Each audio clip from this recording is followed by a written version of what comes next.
Sagutin ko lang yung tanong ng ating isang sis. So, yung paano daw ang onion. Onion po ay gawin natin, i-slice natin. Onion juice yung kailangan natin. So, yung kung meron kayong red na onion, yun ang gagamitin nyo. Ito kasi white, pang ano to, pang salad. Red talaga ang maganda. Kasi yun ang, mabisa, matapang. Kumbaga, ito kasi white, pang salad lang.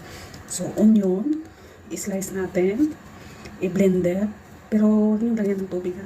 I-blender, tapos mag kayo ng tela, pigain. Hindi ako makademo kasi yung yung tawag dito, madalian lang kasi. So, pakinggan nyo lang maigi yung sinasabi ko na instruction. So, i-blend nyo, kuha kayo ng tela, manipis, tapos pigain nyo. Yung juice na yun ang kailangan natin. Yun ang i-massage na sa anit. Yun, i-massage nyo dyan. So,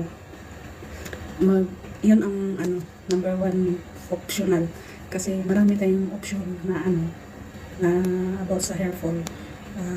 Herbal remedy or natural way yung gagamitin natin. So, sa next video, yung ginagamit ko ngayon na hindi siya mabaho. Mabaho talaga yung mabaho yung onion. Talaga, promise. Oh.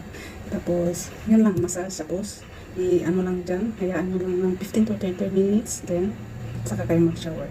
Thank you. God bless.